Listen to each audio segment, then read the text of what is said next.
বললেন এটা হাদিস মুসনাদে আহমদে বর্ণিত হয়েছে। নবীজি বললেন বাইনানা আনা নাইম, আমি ঘুমন্ত অবস্থায় ছিলাম, আমি স্বপ্নে দেখলাম রাআইতু আমুদাল কিতাব উহতুমিলা মিন তাহতা রাসি। আল্লাহর নবী বললেন আমি স্বপ্ন দেখলাম, আমি ঘুমন্ত, আমার মাথার নিচ থেকে আল্লাহর কিতাবকে সরিয়ে নেওয়া হলো। আমি নজর করলাম আল্লাহর কিতাবকে কোন দিকে নেওয়া হয়, আমি লক্ষ্য করলাম আল্লাহর কিতাব শামে অবতরণ করলো। আল্লাহর নবী বললেন আলা, সাবধান আমার উম্মত, ওয়া ইন্নাল ঈমানা হাত্তা তাকাউল ফিতান বিশাম। আল্লাহর নবী বললেন সাবধান উম্মত, আখিরি জামানায় গোটা দুনিয়ায় যখন ইমানদাররা ফিতনায় পড়ে যাবে, আসল ইমান তোমরা শাম অঞ্চলে গিয়ে দেখবা। এই শামের ব্যাপারে একটা দুইটা হাদিস নয়, এই রকম অনেক হাদিস বলে গিয়েছে, এইরকম অনেক হাদিস বলে গিয়েছেন মুহাম্মদ সাল্লাল্লাহু আলাইহি ওয়াসাল্লাম। এই শাম অঞ্চলেই দাজ্জালকে রিসিভ করার জন্য ইহুদিরা অপেক্ষা করছে, কারণ হাদিসে এসেছে দাজ্জালের সৈন্য হবে এই ইহুদিরা।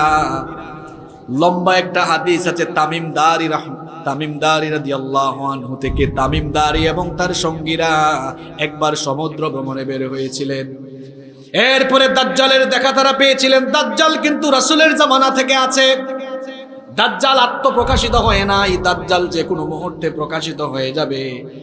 দাজ্জাল বলেছিল বাইসানের খেজুর বাগানের কি অবস্থা, দাজ্জাল জিজ্ঞেস করেছিল তাবারিয়া উপসাগরের কি অবস্থা, জুগারের কূপের কি অবস্থা। এই তিনটা জায়গা ইহুদিরা দখল করে ফেলেছে, কারণ ইহুদিরা ভালো করেই জানে যখন তাবারিয়া উপসাগর শুকায় যাবে, বাইসানের খেজুর বাগানে যখন আর কোনো খেজুর আসবে না, জুগার কূপের পানি যখন শুকায় যাবে, তখন দাজ্জাল আসবে। আর ইহুদিরা ভাবে দাজ্জাল হবেন তাদের নেতা, দাজ্জালের মাধ্যমে বিশ্ব তারা শাসন করবে।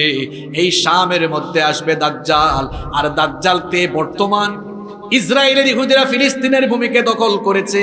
ওই ইসরায়েলে দেখবেন, গুগলে সার্চ করলে দেখবেন লুদ একটা জায়গা আছে, বাবেলুদ। ওই বাবেলুদ, ফিলিস্তিনের বাবেলুদে দাজ্জালকে কতল করা হবে। আল্লাহু আকবার। এজন্য এই শামের ভূমি, ফিলিস্তিনের ভূমি অত্যন্ত গুরুত্বপূর্ণ, কারণ দাজ্জালকে এখানেই কতল করা হবে।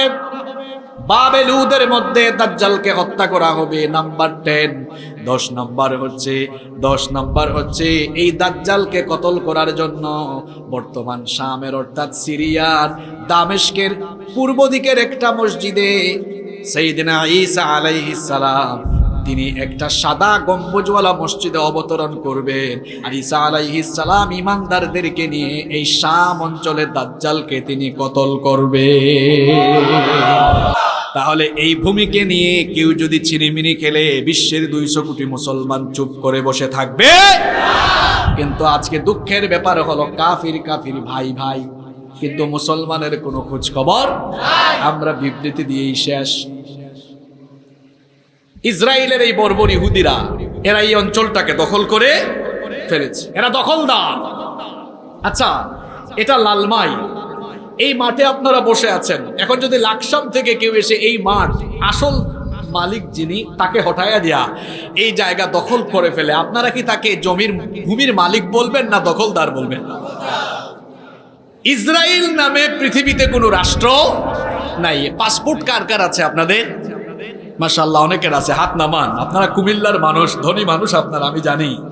পাসপোর্টে দেখবেন লেখা আছে আপনি সব দেশে যেতে পারবেন, কিন্তু ইসরায়েল ছাড়া। আমাদের এই সোনার বাংলাদেশ এখনো ইসরায়েলকে স্বীকৃতি দেয় নাই, কারণ এটা একটা জারজ রাষ্ট্র, এরা দখলদার, এরা অসভ্য।